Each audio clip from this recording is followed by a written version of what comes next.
The words, "Jesus was evil," blazed across the cardboard sign that stopped Jonathan Roumie's inspirational speech cold. Its bold letters cutting through the packed Indianapolis auditorium like a knife. The young woman holding it met his stunned gaze with fierce determination, her presence among his devoted fans, creating a tension so thick you could feel it. What happened next would leave her completely speechless and transform everything she thought she knew about faith, grief, and the man who portrayed Jesus Christ, instead of calling security or continuing his prepared remarks about faith in Hollywood. Jonathan set down his microphone and began walking directly toward the young woman. The audience held its collective breath, unsure whether they were about to witness confrontation or something entirely different. His steps were measured, deliberate, and strangely peaceful. He navigated through the surprised crowd toward the back of the Indianapolis Convention Center. The young woman, Sarah Martinez, gripped her sign tighter as she watched the star of The Chosen approach. Her heart pounded against her ribs, adrenaline coursing through her veins as she prepared for the public argument she'd been planning. For weeks, she'd driven for hours from Cincinnati specifically to disrupt this event, carrying wounds that ran deeper than anyone in that room could imagine. "Miss, could I speak with you for a moment?" Jonathan asked gently when he reached her, his voice carrying none of the anger or defensiveness she'd expected.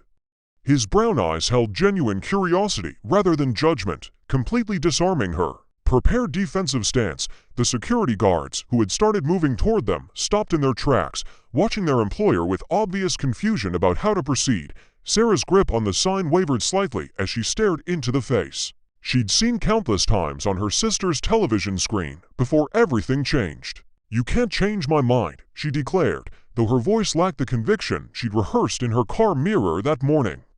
"I'm not here to cause trouble, just to speak truth."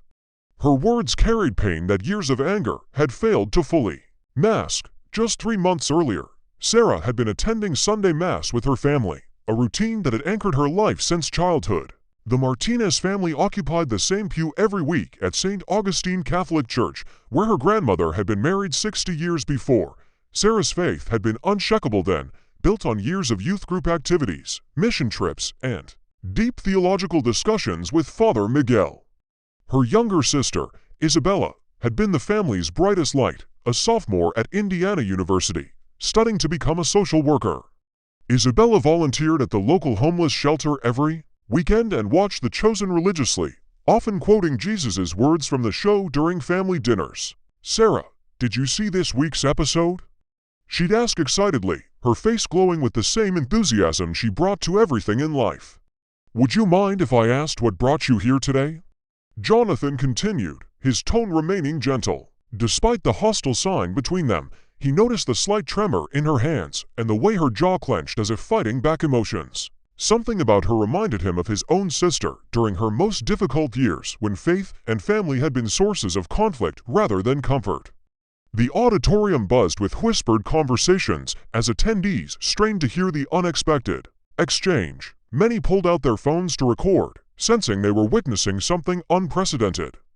Jonathan raised his hand slightly toward the crowd, a subtle gesture requesting patience and respect that most of his fans immediately understood. His publicist in the front row looked panicked, frantically texting someone backstage. "I used to watch your show," Sarah admitted reluctantly, her voice barely audible above the murmur of the crowd. "My sister was obsessed with it. She made us all watch every episode together as a family." The past tense hung heavy in the air, carrying weight that Jonathan immediately recognized. He'd heard enough stories from grieving fans to understand that something profound had shifted in this young woman's world. Jonathan nodded slowly, not rushing to fill the silence that followed her admission. He'd learned from playing Jesus that sometimes the most powerful ministry happened in quiet moments of simply being present with someone's pain. "Would you be willing to sit down and talk?" he asked, gesturing toward a quiet corner of the lobby, visible through the auditorium doors. Just for a few minutes, the unexpected invitation caught Sarah completely off guard. She'd prepared for arguments, for being escorted out by security, for angry confrontation from devoted fans. She hadn't prepared for kindness from the man whose portrayal of Christ had once brought her family together every Thursday night. "Why would you want to talk to me?" she asked, genuine confusion replacing her earlier defiance. I'm literally holding a sign calling Jesus evil because Jonathan replied with a gentle smile that reached his eyes. I have a feeling there's a story behind that sign, and in my experience, every story matters. He paused, then added quietly, besides, Jesus himself spent most of his time talking with people who had serious questions about faith. Why should I be any different? His words carried none of the preachiness she'd expected, just simple human compassion. The December evening, when everything changed, had started like any other for the Martinez family. Isabella was driving home from her evening sociology class, excited to share what she'd learned about systemic poverty with Sarah over hot chocolate. The roads were clear, the weather perfect, and she'd texted her mother just minutes before to say she'd picked up Sarah's favorite cookies from the campus bakery for their traditional Thursday night chosen viewing. Sarah lowered her sign slightly, her resolve beginning to crack under the weight of unexpected kindness. You don't understand, she said, her voice thick with emotion she'd been suppressing for months. I used to be like these people. She gestured toward the audience, still watching their exchange with fascination. I used to believe that God was good, that prayer worked, that faith could move mountains. And now, Jonathan asked simply, his question carrying no judgment, only gentle invitation for her to share whatever had shifted in her heart. He'd learned that authentic faith conversations began with listening, not with having all the answers. The crowd behind them continued to watch, but he focused entirely on the young woman before him, treating her as if she were the only person in the room.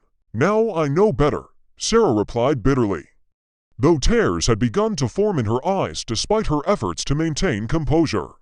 Now I know that sometimes bad things happen to the best people for no reason at all, and all the faith in the world can't change that. Her voice cracked on the final words, revealing the depth of grief she'd been carrying like a stone in her chest. Jonathan felt his heart break a little. He recognized the familiar cadence of fresh grief mixed with spiritual crisis.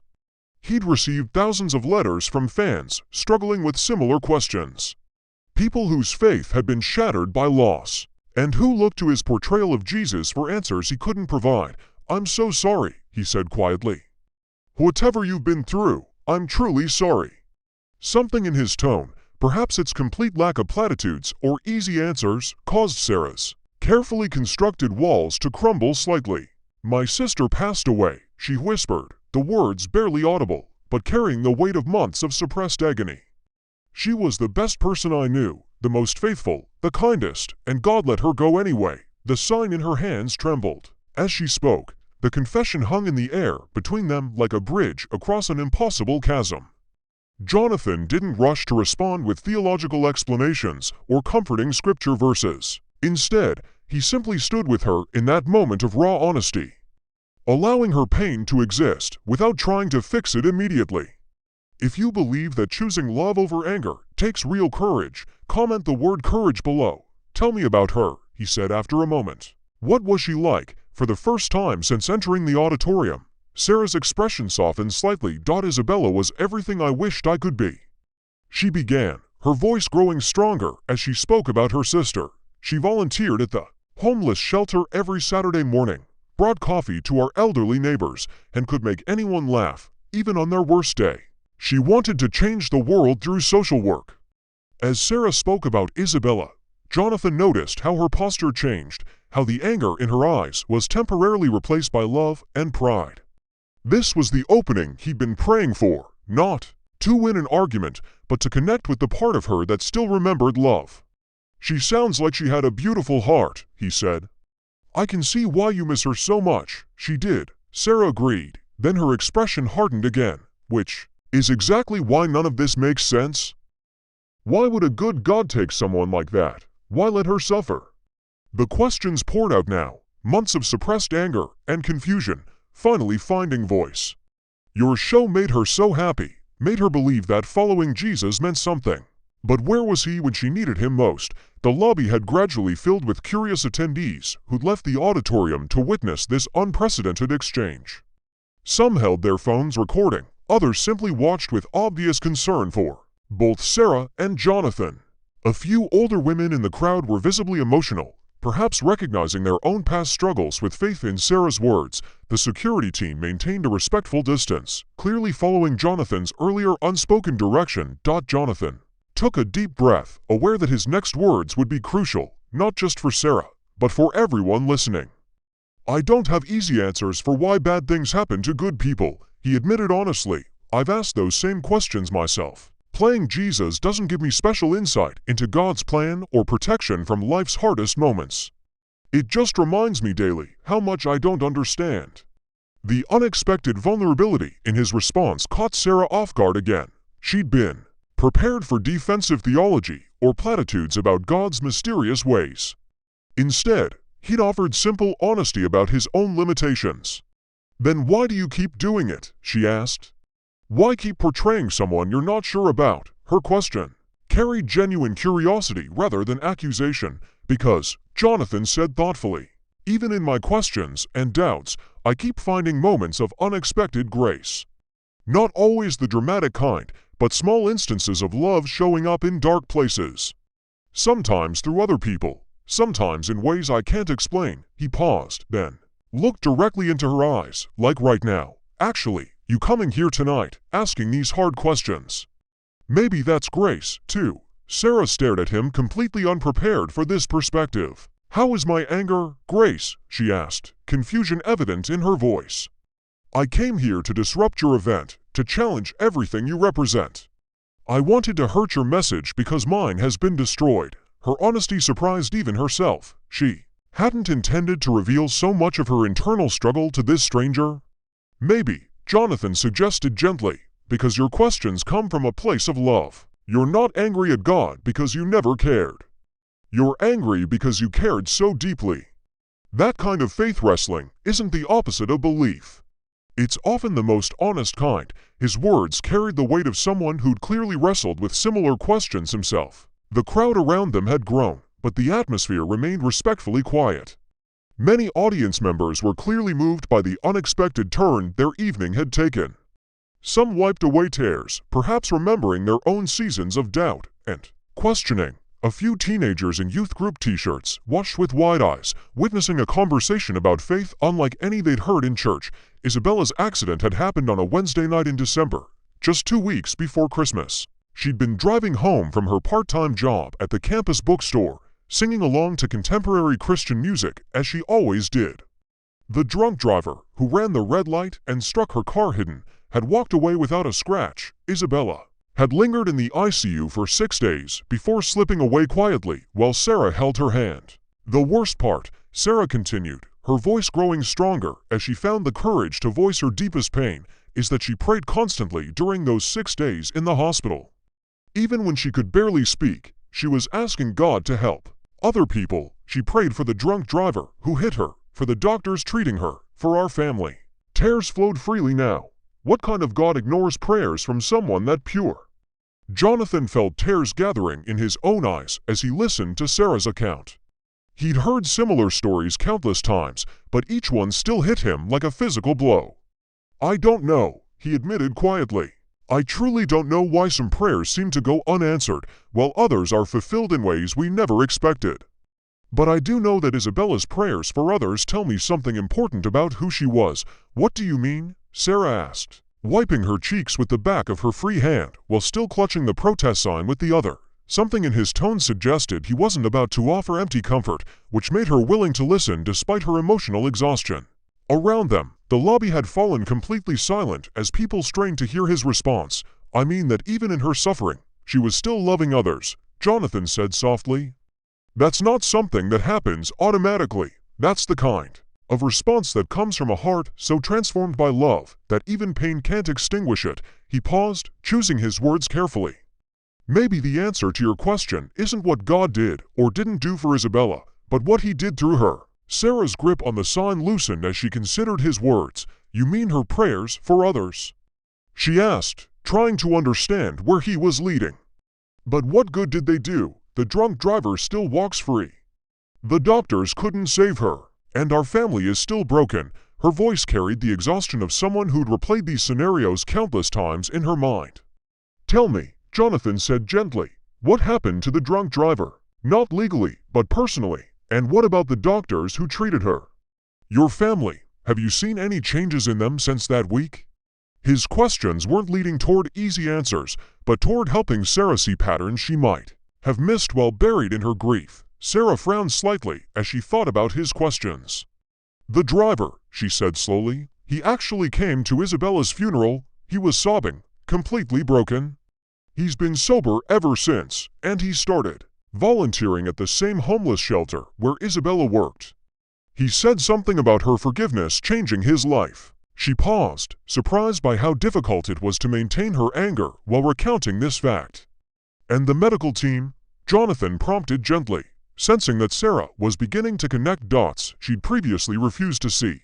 Around them, the audience listened with rapt attention, many clearly moved by the unfolding conversation. Someone in the crowd whispered a quiet, "Praise God," but quickly fell silent again, not wanting to interrupt the sacred moment developing between Sarah and Jonathan.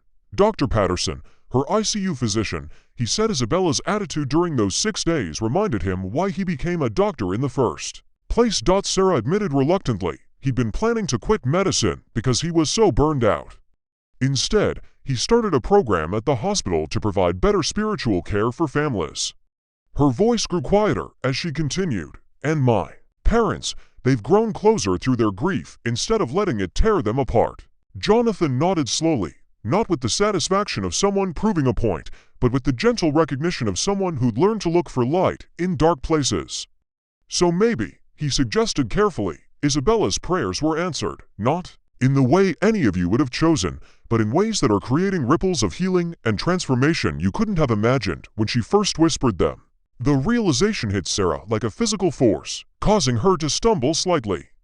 Jonathan instinctively reached out to steady her, his touch gentle and brotherly. "But she still passed away," Sarah whispered, the core of her anger and confusion still unresolved. "All those people were helped, but she still passed. How is that fair? How is that love?" Her questions came from a deeper place now, less angry and more genuinely seeking understanding.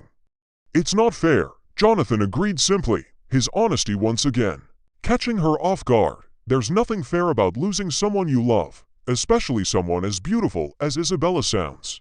And anyone who tells you it was God's plan or that everything happens for a reason is speaking from their own discomfort with mystery, not from real wisdom." His words validated her pain rather than minimizing it. As Sarah processed this unexpected response, memories began flooding back of moments she'd forgotten in her anger. Isabella reading scripture during their family devotions, her sister's infectious laughter during their Thursday night chosen discussions, the way Isabella would quote Jesus' words from the show throughout the week. "She really did love that series," Sarah said softly, looking at Jonathan with new eyes. "She said watching you portray Jesus helped her feel closer to him." Then maybe Jonathan suggested gently, "This conversation is part of Isabella's continuing influence in your life. Maybe she's still praying for you, still hoping you'll find your way back to the love that once sustained your family." He gestured toward the sign in her hands. Not the naive faith that expects easy answers, but the deeper kind that can hold both love and questions, hope and grief. For months, Sarah had been attending grief count. The plan to disrupt Jonathan's speaking event had emerged from these sessions, though Dr. Williams had cautioned her against public confrontation. Sarah looked down at her sign, seeing it now through different eyes. "I made this yesterday," she admitted. "I've been planning this for weeks, practicing what I'd say when you tried to argue with me about faith and God's goodness. I never expected you to just listen, to admit you have questions, too." She met his gaze directly. "Why aren't you defending your beliefs, sir? Isn't that what religious people are supposed to do?" "Maybe," Jonathan replied with a gentle smile. "Plus, because defending beliefs and sharing love are two different things, Jesus spent most of his time with people who had serious doubts and questions. He seemed more interested in walking with them through their struggles than in winning theological debates." He paused thoughtfully. "If I'm going to follow his example, shouldn't I do the same?" The question hung in the air as Sarah struggled with emotions she'd been suppressing for months. Around them, the audience continued to watch in respectful silence, many clearly moved by the unexpected turn their evening had taken. A few people were quietly crying, perhaps remembering their own seasons of doubt and spiritual struggle. The teenagers in youth group shirts looked stunned, witnessing a model of faith engagement they'd never seen before. "Isabella would have loved this conversation," Sarah said suddenly, surprising herself with the admission. She always said that honest questions were more valuable than easy answers. She used to get frustrated with people at church who acted like faith meant never having doubts. A small smile crossed her face for the first time since entering the auditorium. She would have laughed at me, bringing a protest sign to a Christian event. Jonathan's face lit up at this glimpse of the woman Sarah had been before grief hardened her heart. "She sounds like she had wisdom beyond her years," he said warmly. "And maybe she still does. Maybe her influence is part of what brought you here tonight. Not to destroy something, but to find a way through your pain that honors both your questions and your love for her." As if seeing the sign for the first time, Sarah slowly turned it around to read her own words. "Jesus was evil," she read aloud, then shook her head in amazement. "I can't believe I actually made this. I was so angry, so hurt. I wanted someone to blame for losing her." She looked back at Jonathan. "But you're right. Isabella wouldn't want me to blame Jesus for her passing away. She'd want me to find hope somehow. What would she want you to do with your grief?" Jonathan asked gently, sensing that Sarah was approaching a crucial moment of decision. "Not what I think you should do or what anyone else thinks. What would Isabella, who knew you better than anyone, want you to do with the love you feel for her?" His question redirected her focus from theological abstractions to the personal wisdom her sister had shared during their years together. Sarah closed her eyes for a moment, and when she opened them, they were filled with tears that seemed different from before, tears of remembrance rather than anger. "She'd me to keep helping people," she said quietly. "Before she passed, we'd been planning to volunteer together at the homeless shelter where she worked. She'd been trying to get me to join her for months, but I was always too busy with my nursing program." "What's stopping you from doing that now?" Jonathan asked simply. "In her memory, in honor of the love you shared around them." The crowd leaned in slightly, sensing that they were witnessing something sacred, not a conversion or a dramatic healing, but the gentle reshaping of a heart that had been closed by grief. The question penetrated Sarah's defenses in a way that months of well-meaning advice from family and counselors had failed to do. "I guess," she said slowly, "I've been so focused on being angry that I forgot there were other ways to honor her memory. I've been thinking that if I stopped being mad about her passing, I'd somehow be betraying her or forgetting how much she mattered." "Maybe," Jonathan suggested gently, "the opposite is true. Maybe the best way to honor someone who spent her life loving others is to find ways to continue that legacy of love. Not because you have to earn anything or prove anything to God, but simply because that's who Isabella was and who she helped you become." His words carried no pressure, only gentle invitation to consider new possibilities. Sarah looked around the lobby at the faces watching their conversation, young and old. Some clearly moved to tears, others smiling with hope. "These people really loved your show, didn't they?" she asked, gesturing toward the audience. "Isabella would be so excited to know I got to meet you," she always said. Watching The Chosen made her feel like she knew Jesus personally, like he was a real person who understood ordinary people's struggles. "He was," Jonathan replied simply. "And maybe he still is. Maybe that's what I'm learning from you tonight. That faith isn't about having perfect understanding or never asking hard questions. Maybe it's about staying open to love even when life doesn't make sense. About choosing to keep Isabella's spirit alive through the way you treat other people who are struggling." For the first time since Isabella's passing, Sarah felt something shift in her chest. Not the complete healing of her grief, but the beginning of possibility. "I don't know if I can believe in God the way I used to," she admitted honestly. "But maybe I can believe in the kind of love Isabella showed, the kind of hope she had even when she was passing. Maybe that's enough for now." Jonathan nodded with deep understanding. "Maybe that's exactly where faith is supposed to start," he said. "Not with certainty about mysteries we can't fully understand, but with commitment to love the way love has been shown to us. Isabella sounds like she was a beautiful teacher of that kind of faith." He paused, then asked gently, "What do you think she'd want you to do with that sign?" Sarah looked down at the cardboard in her hands, then back at Jonathan's kind face. Around them, the audience waited in respectful silence as she wrestled with a decision that felt monumentous. "She'd probably want me to throw it away," Sarah said finally. "But not because the questions aren't important, because holding on to anger isn't the same as holding on to love for her." Without ceremony, Sarah walked to a nearby trash can and dropped the sign inside. The sound it made hitting the bottom seemed to echo through the silent lobby. When she turned back to Jonathan, her posture was different. Still sad, still grieving, but no longer carrying the rigid defensiveness that had marked her earlier presence. "What now?" she asked simply, the question carrying both vulnerability and tentative hope. "I came here planning to disrupt your event and leave feeling justified in my anger. Instead, I feel like Isabella somehow orchestrated this whole conversation. I don't know what to do with that feeling." Her honesty was raw, but no longer bitter. Jonathan smiled warmly. "Maybe start with being grateful for it," he suggested. "And then maybe consider that this feeling, this sense that love can reach across impossible circumstances, might be exactly what Isabella would want you to discover. Not as an answer to all your questions, but as a foundation for rebuilding hope, one small choice at a time." As if drawn by some unspoken invitation, several audience members began to approach them, not to intrude on their conversation, but to form a loose circle of support around Sarah. An elderly woman stepped forward first, placing a gentle hand on Sarah's shoulder. "I lost my daughter, too, honey," she said quietly. "Different circumstances, but the same questions. You're not alone in this journey." Others began to share similar stories, not to minimize Sarah's pain, but to create a community of understanding. Around her grief, a middle-aged man spoke about losing his wife to cancer. A young mother about her miscarried baby. A teenager about his grandfather's sudden heart attack. Each story carried its own weight of loss, but also the quiet testimony of people who'd found ways to keep loving despite their unanswered questions. Sarah listened to each story with growing amazement, realizing that she'd been so isolated in her grief that she'd forgotten how many others carried similar burdens. "Isabella always said that suffering shared becomes more bearable," she said softly to Jonathan. "She was right about that too, wasn't she?" The question carried wonder rather than bitterness. Jonathan nodded, then did something completely unexpected. He knelt down on the lobby floor and picked up Sarah's discarded sign from the trash can. Standing slowly, he held it so everyone could see the harsh words she'd written. "Jesus was evil," the crowd gasped softly, unsure what he intended to do with it.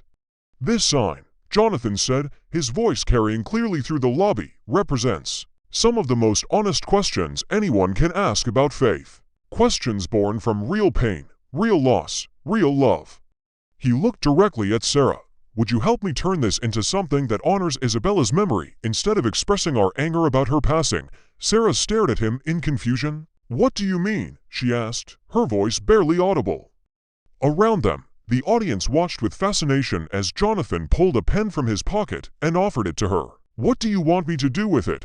The moment felt suspended in time, heavy with possibility and transformation. "Cross out evil," Jonathan suggested gently, "and write something Isabella would want people to know about Jesus instead."